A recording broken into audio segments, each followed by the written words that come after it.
আল্লাহ আমার সৃষ্টিকর্তা, আল্লাহ আমার সবার কাছে প্রিয় যিনি তিনি আমার রব।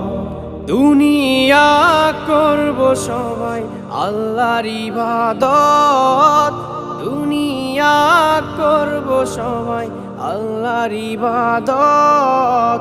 সব কিছুতে দিবেন তিনি তারই রহমত, সব কিছুতে দিবেন তিনি তারই রহমত। আল্লাহ আমার সৃষ্টিকর্তা, আল্লাহ আমার সবার কাছে প্রিয় যিনি তিনি আমার রব। আল্লাহ আমার সৃষ্টিকর্তা, আল্লাহ আমার সবার কাছে প্রিয় যিনি